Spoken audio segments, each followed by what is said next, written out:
The thermometer outside Mike Anderson's cabin read 40 degrees below zero, and the temperature was still dropping, plummeting into an abyss of cold so profound that the very air seemed to crackle with frozen intensity.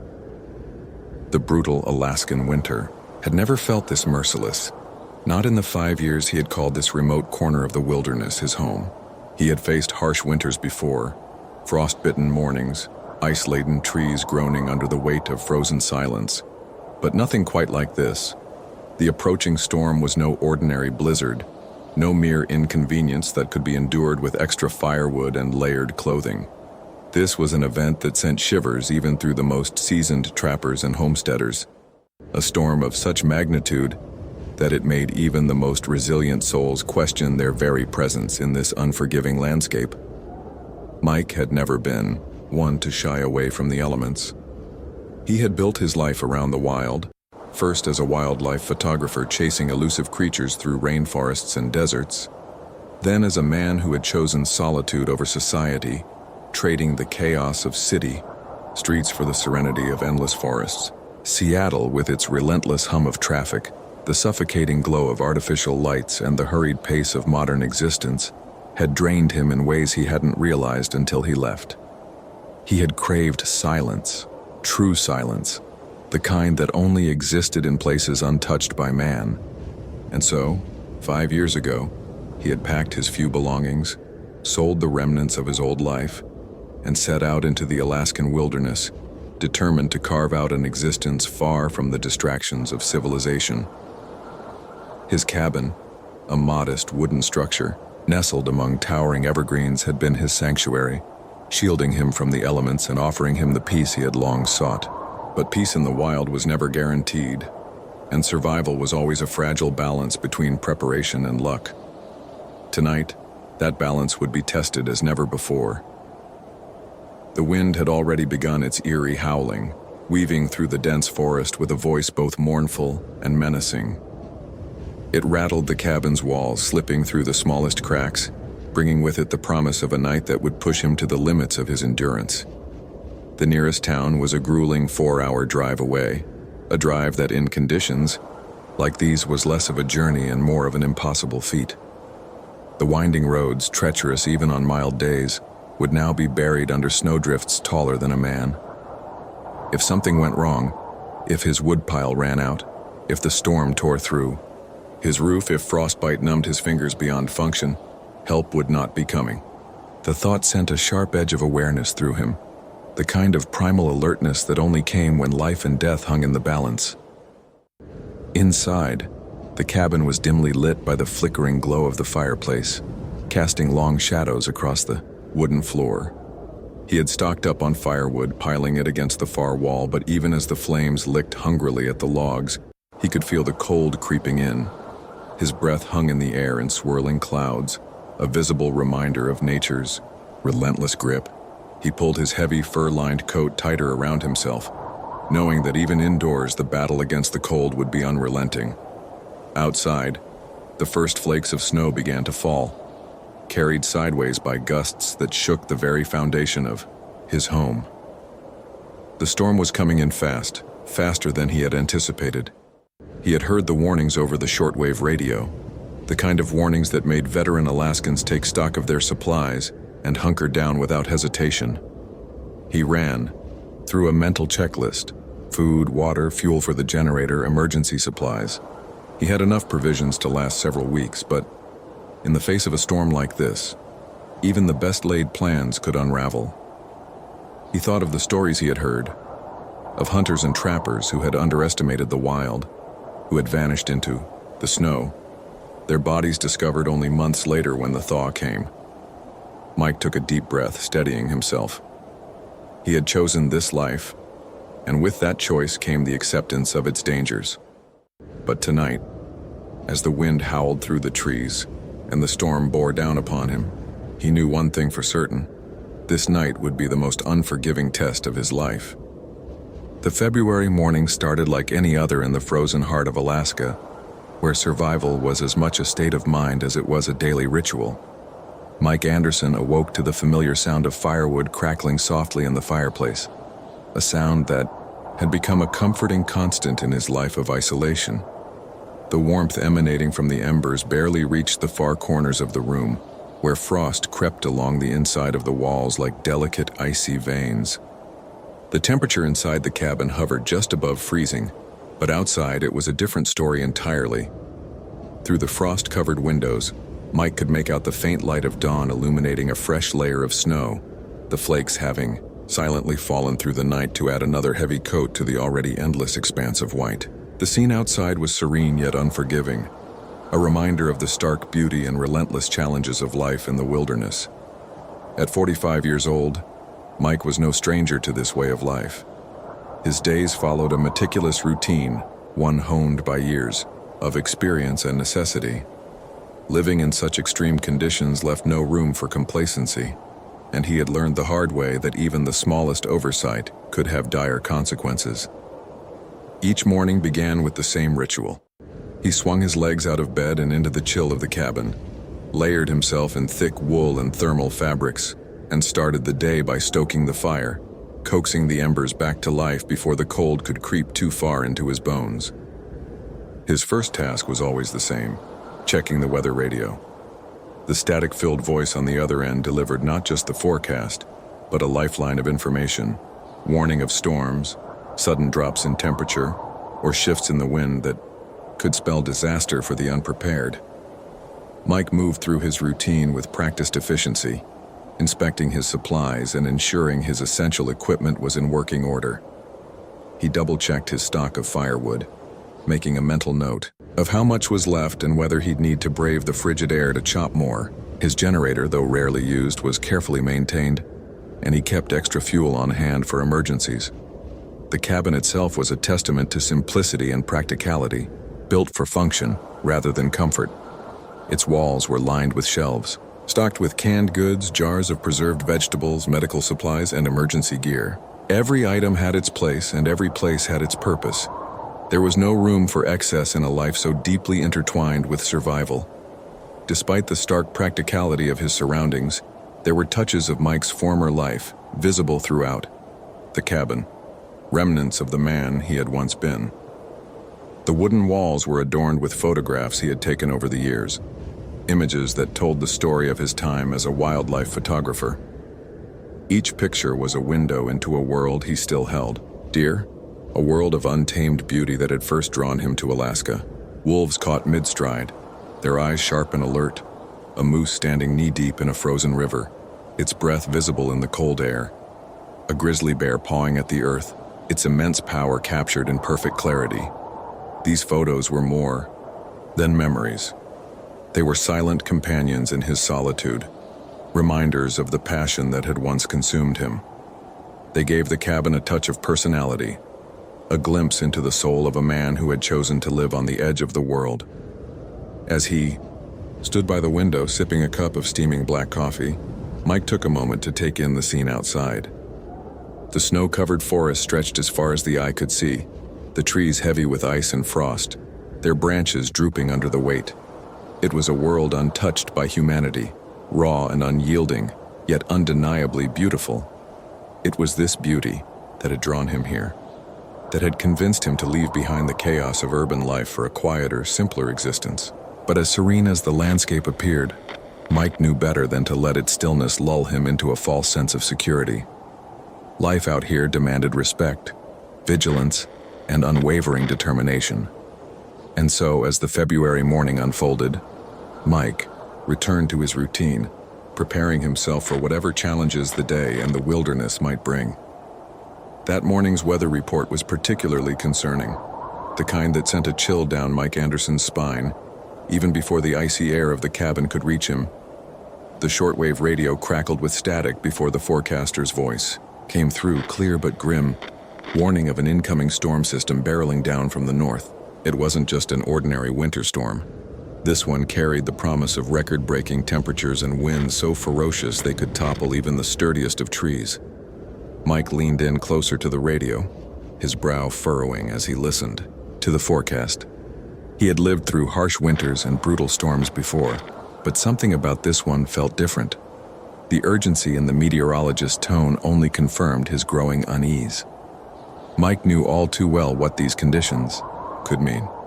In a wilderness as remote and unforgiving as this, such a storm had the power to seal him inside his cabin for days, possibly even weeks. The roads would be impassable, the nearest town might as well have been a world away, and the elements would test every ounce of his preparation and resolve. The stakes were high, and in the wild, even the smallest oversight could have devastating consequences.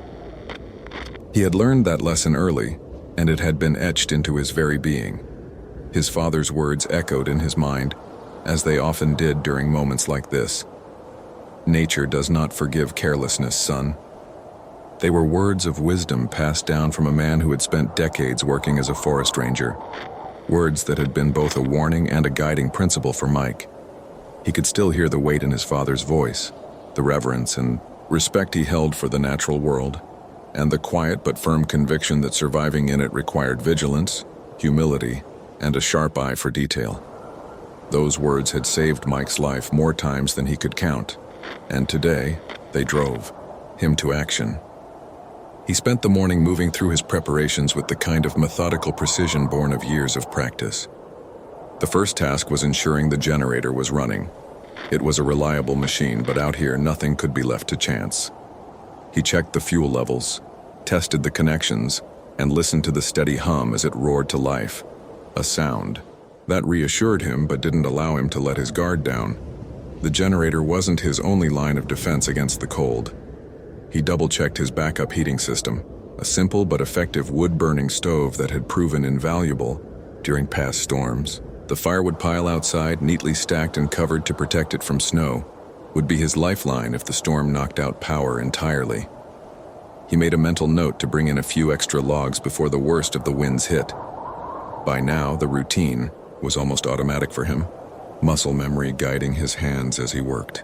But Mike never allowed familiarity to lull him into complacency.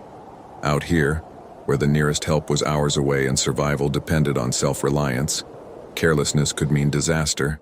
He had seen firsthand what happened to those who underestimated. The wild, a broken-down snowmobile, a poorly sealed cabin, a missed warning on the radio, any of these could turn into a life-threatening situation. The wilderness did not tolerate mistakes, and Mike had no intention of becoming another cautionary tale whispered about by locals. The storm's approach felt almost palpable as he went about his tasks. The wind had already begun to pick up, rattling the window panes and sending faint creaks through the wooden beams of the cabin. Outside, the trees swayed uneasily, their branches heavy with ice and snow. Mike stepped to the window for a moment, watching the forest prepare to endure the onslaught. It was a stark, humbling sight, nature vast and indifferent, reminding him of his smallness in the grand scheme of things. But Mike wasn't afraid. Respectful, cautious, even wary. Yes. But fear had no place in his mind. Fear clouded judgment, and out here, clear thinking was as essential as food, water, and shelter. Instead, he felt a steady determination settle over him, a quiet confidence that came not from arrogance, but from years of learning, adapting, and surviving. As the day wore on and the first gusts of the storm began to lash against the cabin, Mike paused to reflect on the life he had chosen. This was not the kind of life most people could endure, but for him, it was a calling. He had sought the solitude of the wilderness, and with it came challenges that most would never face. This storm, like so many before it, would be a test, not just of his preparation, but of his will to thrive in the face of adversity. And as always, he would meet it head-on, with his father's words echoing in his mind. "Nature does not forgive carelessness, son." By the afternoon, the storm's first wave descended like a heavy curtain over the valley. Snow fell in relentless sheets, thick and blinding, reducing visibility to mere meters. It wasn't just falling, it was swirling, driven by gusts of wind that screamed through the trees and battered the cabin's walls. The once serene landscape outside Mike Anderson's window was now a chaotic blur of white, a world transformed into an unrecognizable expanse of snow and ice. The storm was escalating faster than the forecast had warned, and Mike felt the familiar sense of urgency tighten his chest. He didn't panic. There was no room for that out here, but he moved swiftly, methodically, his mind running through a checklist that had been ingrained through years of experience. The fire roared in the hearth, its warmth battling the creeping cold that seeped through the cabin's seams. Mike knelt by the fireplace, adding more firewood to the flames, carefully stacking the logs to ensure they burned steadily. The heat was a lifeline, one he couldn't afford to lose, and he knew he would need every ounce of it before the storm was through. Outside, the temperature had plummeted even further, and the wind had begun to tear at the trees with such force that the groans of bending trunks could be heard over the howling gale. He turned his attention to his water supply, a crucial resource that he couldn't take for granted in such conditions. Despite the thermal tape he had painstakingly wrapped around the pipes, there was no guarantee they wouldn't freeze as the temperature continued to drop.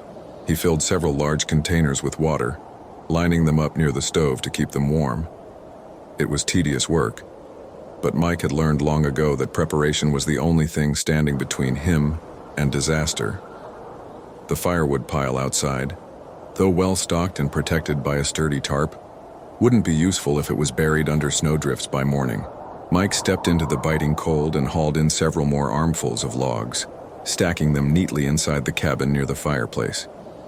The exertion left his muscles aching and his breath visible in thick clouds, but it was a necessary effort. He couldn't afford to let exhaustion slow him down, not with the storm gaining strength. Next, he turned to his emergency lighting. Mike tested each lantern, ensuring the batteries were fresh and the wicks were ready. The power was unlikely to last through the night, and when the inevitable outage came, he would rely on these small but essential sources of light to navigate the darkness. His satellite phone sat fully charged on the table beside his emergency radio, the only reliable connection to the outside world. But Mike knew that in weather like this, help wouldn't come quickly, if at all. The nearest ranger station was 80 kilometers away, a distance that felt insurmountable in these conditions. As he moved through his preparations, he found himself reflecting on how much the wilderness had changed him. When he first came to Alaska, the isolation had felt almost suffocating, the silence oppressive. But over time, he had learned to see it differently. Now the solitude was a source of strength, the quiet a teacher that had sharpened his senses and deepened his awareness. He had become attuned to the rhythms of nature, able to detect the smallest changes in his environment. The eerie silence that fell before a storm, the subtle drop in air pressure that signaled a shift in the weather, the way the wind's tone would change as it gained force. These were lessons the wilderness had taught him, lessons that had become second nature. The photographs on the walls, wolves prowling through snow, a grizzly fishing in a frozen stream, the misty silhouettes of moose at dawn, served as reminders of his old life as a wildlife photographer. They were relics of a world he had left behind, yet their presence in the cabin brought him comfort, a connection to the untamed beauty that had first drawn him to Alaska. As the storm intensified, Mike stood by the window, gazing out at the swirling snow. The wind screamed and the walls of the cabin creaked in protest, but he felt no fear. The wilderness, as unforgiving as it was, had taught him resilience. He had learned to find peace in its harshness, strength in his solitude, and purpose in the relentless challenges it presented. The storm was another test, one he would face as he always had, calmly, methodically, and with the unyielding determination that life in the wild demanded. Mike grabbed his flashlight, its weight familiar in his hand, and cautiously approached the frost-covered window. The beam of light pierced the falling snow, creating a narrow, glowing path in the swirling storm, but visibility was still painfully poor. The snow was coming down so thick that the trees just beyond the cabin were reduced to blurry, indistinct shapes, like ghosts in the white void. He squinted, leaning closer to the icy glass, his breath fogging up the window as he strained to make sense of the chaotic scene outside. The thermometer mounted by the door now read 45 degrees below zero, an unimaginable depth of cold that seeped into his bones even from inside the cabin. The wind, with its piercing howls and unrelenting force, made it feel even worse, like the very air was a living thing, intent on erasing anything that dared to exist in its path. Then, through the swirling snow, he saw them. three dark shapes moving slowly in the storm. At first he thought it might be a trick of the light or his own imagination playing tricks on him. But as the flashlight's beam steadied, the figures came into sharper focus. A mother bear and her two cubs. They were unmistakable now, their forms lumbering against the merciless wind. Mike's heart sank as he realized how dire their situation must be. Bears in the dead of winter out in a storm like this could only mean one thing: desperation. They should have been hibernating safe in their den, but something had driven them out into the unforgiving cold. Hunger, perhaps, or some disturbance that had forced them from shelter. Whatever the cause, they now found themselves exposed to the full fury of the storm, and it was clear they were struggling. The mother bear, normally a symbol of raw power and resilience, moved with a heavy, labored gait. Her fur, thick and frost-covered, rippled against the wind, but her steps were slow, almost dragging, as if each one required every ounce of her remaining strength. Even from the safety of his cabin, Mike could see the exhaustion in her posture, the way her head hung low and her shoulders slumped with fatigue. The cubs, no more than a few months old, huddled close to her sides, their small bodies pressed tightly against her as they sought whatever warmth and protection she could provide. The biting wind swirled snow around them in cruel, unrelenting waves, and Mike could only imagine how brutally the cold must sting their tender faces and unprotected noses. For a moment, Mike stood frozen, his hand gripping the flashlight tightly, his mind racing. The sight was both awe-inspiring and heartbreaking. These animals, so perfectly adapted to survive in the wild, were now at the mercy of forces even they couldn't endure. The mother bear's fierce maternal instinct was evident in every agonizing step she took, her sole focus on shielding her cubs from the storm's wrath, even as her own strength waned. She was their only chance, and she knew it. Mike's instincts as a wildlife photographer surged to the forefront of his mind. He had spent years documenting moments like this, capturing the raw, untamed beauty and brutal realities of the natural world. But this wasn't just another photograph waiting to be taken. This was life and death unfolding before his eyes, and for the first time, he felt truly helpless. His cabin, a sanctuary against the storm, stood as a stark contrast to the harrowing struggle outside. Here he was, warm and protected, while the bears were fighting for survival against the very same elements he had prepared for so carefully. As he watched, the mother bear paused, her head turning slightly as if she sensed something through the storm. Her breath came in heavy puffs, visible even from the window as she stood still for a moment, her cubs pressing against her legs. Mike wondered if she had caught his scent, or if she was simply assessing their surroundings, searching for any sign of safety or respite. The wind screamed louder, rattling the cabin's windows and pushing the bears forward again, forcing them to continue their desperate journey. Mike's hand trembled slightly as he lowered the flashlight, his mind swirling with conflicting thoughts. He knew better than to interfere. Nature had its own rules, its own rhythm, and he had no right to disrupt it. But the sight of the struggling bears filled him with a deep, aching sorrow. Out here, life was brutal, unforgiving, and indifferent, and tonight, that reality was playing out in the starkest of ways. Years of observing wildlife had honed Mike's ability to read animal behavior, to interpret subtle cues that others might miss. What he saw now deeply unsettled him. The mother bear wasn't just out in the storm by chance. She was desperate. No animal, least of all a mother protecting her cubs, would willingly expose itself to conditions like these, unless it had no other choice.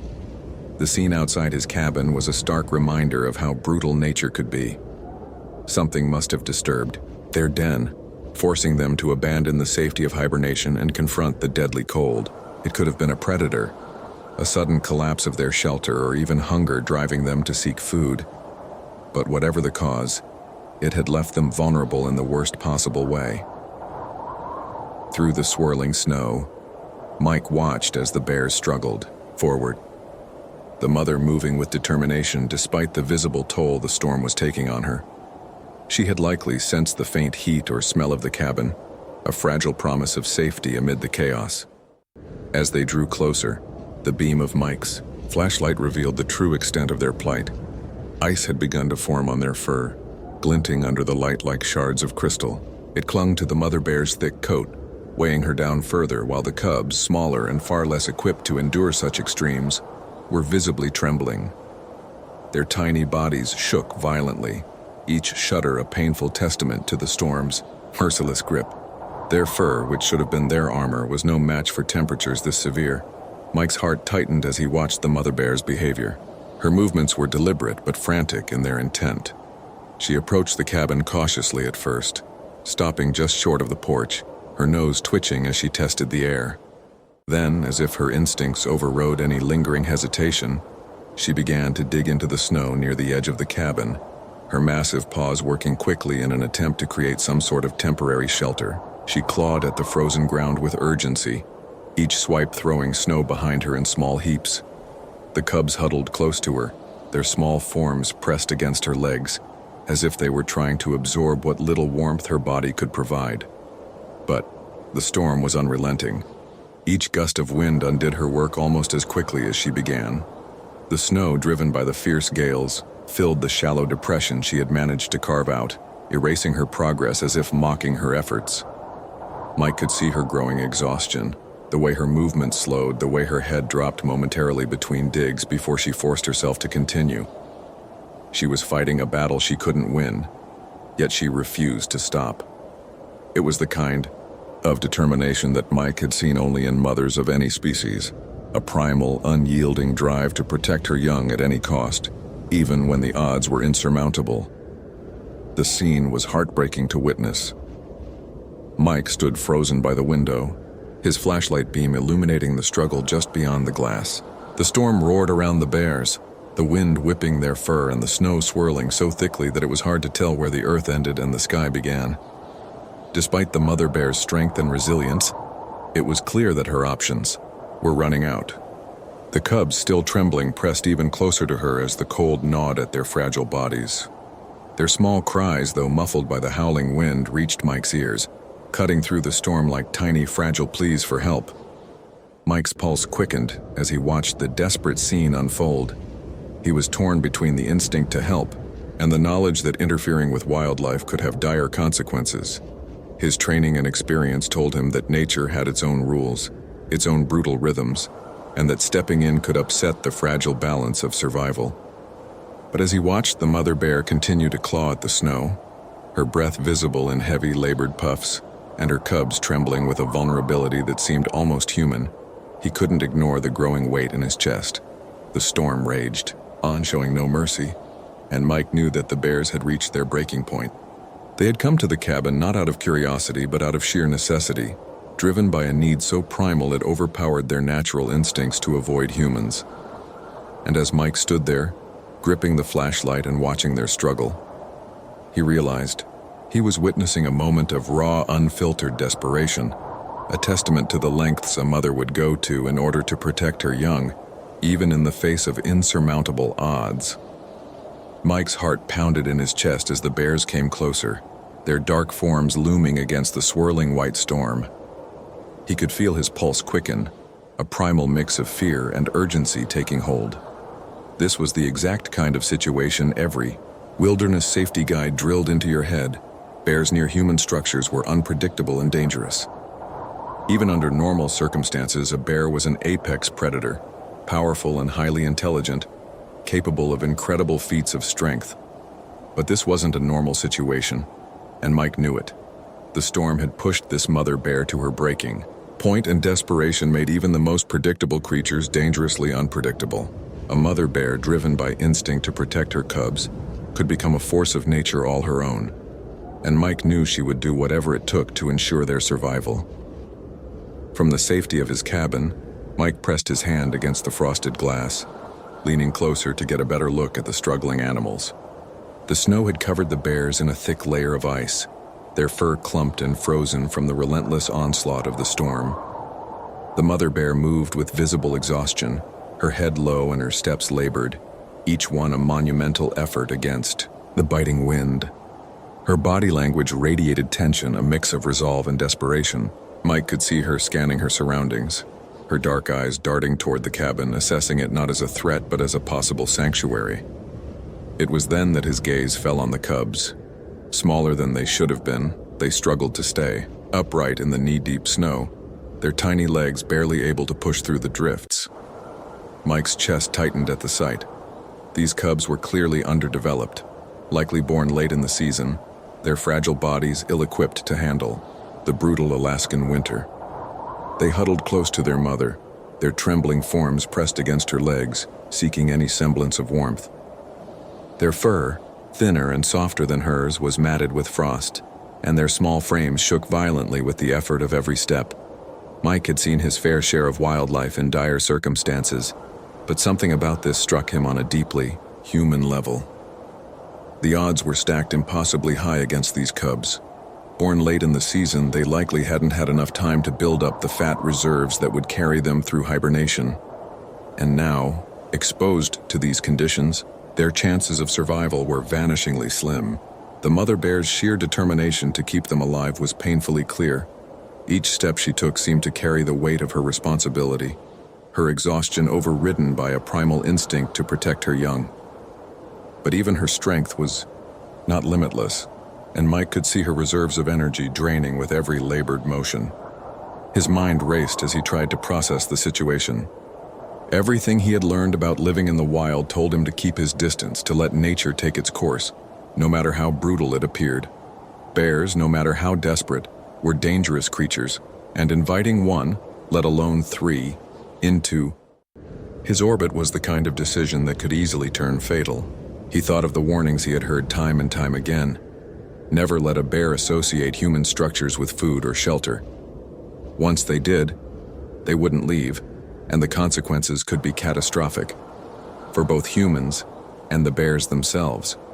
And, yet as he stared at the mother and her struggling cubs, he couldn't shake the profound sense of empathy that had settled over him. These weren't just wild animals, they were a family fighting for survival, clinging to each other in the face of impossible odds. The mother bear wasn't a threat. She was a parent doing everything in her power to save her children. Her desperation was palpable, and her resolve was both heartbreaking and awe-inspiring. Through the muffled roar of the storm, Mike could hear the faint cries of the cubs, their small voices barely audible over the wind. The sound was fragile, almost pleading, and it sent a shiver down his spine that had nothing to do with the cold. He knew the reality of the situation. Nature was merciless, and survival was a cruel game of chance. These cubs likely wouldn't make it through the night, and the mother's tireless efforts might be in vain.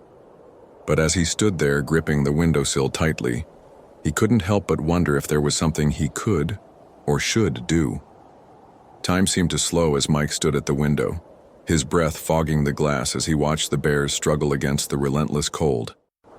The wind howled around the cabin, shaking the wooden walls and rattling the panes, but his focus was locked on the mother bear and her cubs. Their movements were sluggish, labored, each step draining what little strength they had left. He knew, without a doubt, that in just a few more minutes, it would be too late. The storm was too severe, the cold too merciless. If they remained exposed much longer, their bodies would succumb to exhaustion and frostbite. The mother bear, already weakened, would not last the night, and her cubs, so small and fragile, stood no chance at all. Then it happened. She looked directly at him. Through the swirling snow and the frost-covered window, their eyes met, and for a brief moment, everything else faded away. Mike had encountered wild animals before, had seen predators up close, had even stared into the piercing gaze of wolves in the Alaskan wilderness. But this was different. There was no aggression in her expression, no territorial warning or primal threat. Instead, what he saw shook him to his core. Exhaustion, desperation, and something that looked startlingly like resignation. She wasn't pleading. Bears didn't beg. But there was an awareness in her gaze, an understanding that went beyond mere instinct. She knew she was losing this battle. She knew her cubs were dying. Mike swallowed hard. Every survival instinct, every bit of training and experience told him to stay inside. This was exactly the kind of situation that could turn deadly. A desperate animal was an unpredictable animal, and a mother bear with cubs was one of the most dangerous creatures in the wild. But standing by and watching them die, knowing he had the means to help, was something he couldn't bring himself to do. His mind raced through options. He couldn't let them into the cabin, that was out of the question. But the storage shed beside the cabin, sturdy, enclosed, and filled with dry hay and blankets, could provide the shelter they needed. It wasn't much, but it could be the difference between survival and death. Mike didn't hesitate. He grabbed a stack of thick blankets, pulled on his heavy coat, and braced himself as he unlatched the cabin door. The moment he opened it, the storm roared inside, a blast of ice and wind nearly knocking him off his feet. The cold was staggering, cutting through his layers like knives, but he pushed forward. Snow whipped around him as he stepped onto the porch, his boots crunching through the thick drifts. He worked quickly, laying down the blankets in the snow, creating a soft, insulated path leading from the bears to the open door of the storage shed. His fingers, even in gloves, burned from the freezing air as he arranged the blankets, ensuring they formed a clear trail. Through the storm, the mother bear watched him.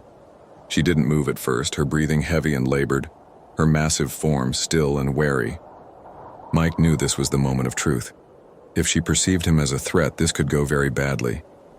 He kept his movements slow, deliberate, careful not to startle her. He took a few steps back, giving her space, then turned his flashlight toward the shed, illuminating the entrance. It wasn't warm, but it was dry. It was shelter. The mother bear took a step forward. Mike held his breath as she sniffed the air, her dark nose twitching, assessing the situation. Then, with slow, painful movements, she began to follow the path he had laid out.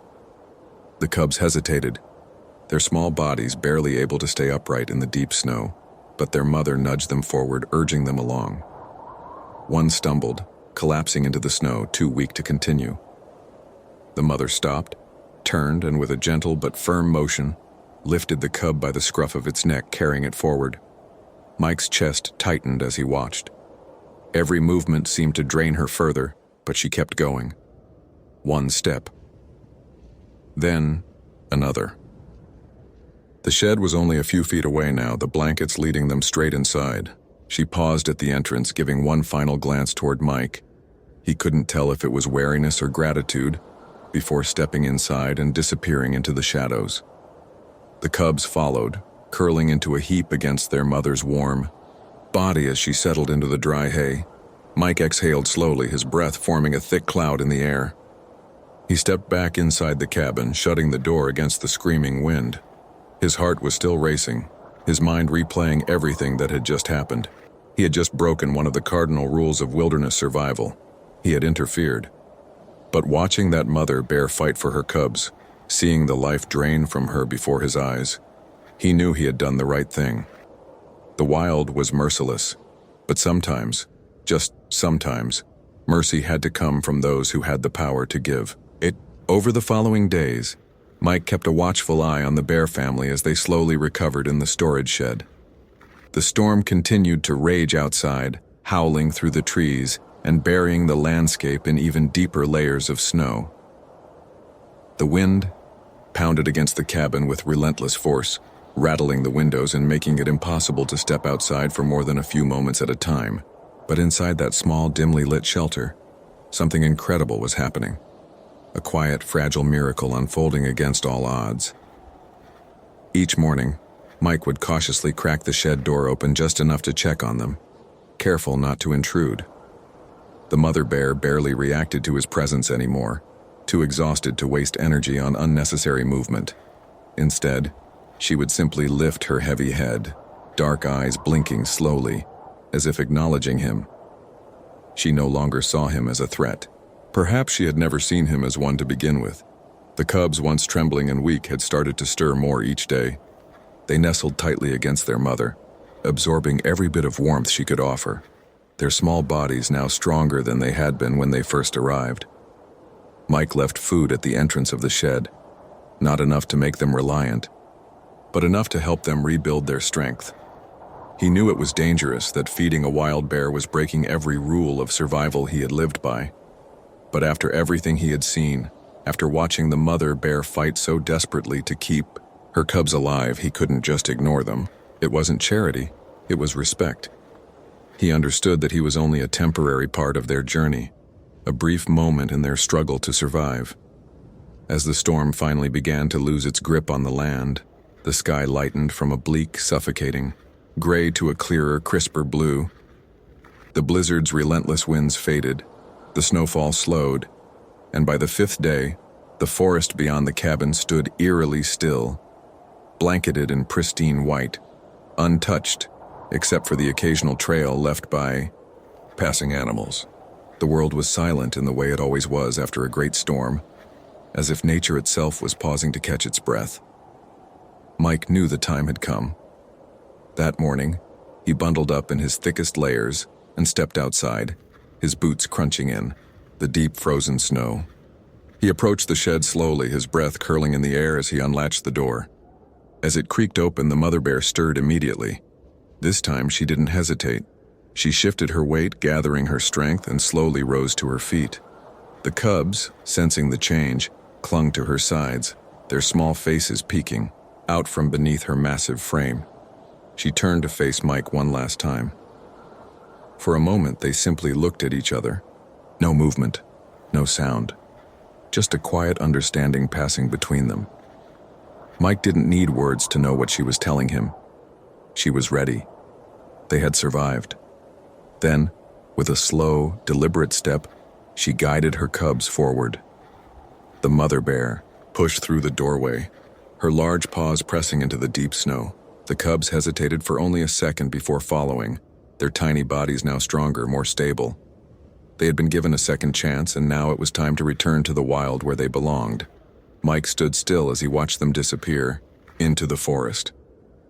The mother bear moved with more confidence now, no longer dragging herself forward but walking with purpose, her cubs close at her heels. The trees swallowed them one by one until all that remained was the whisper of branches shifting in the breeze. Just like that, they were gone. Mike exhaled slowly, staring at the empty space where they had stood. A strange mix of emotions swelled. In his chest, relief, wonder, and something deeper, something he couldn't quite name. He had spent years in the wilderness living alongside nature, documenting its raw and untamed beauty.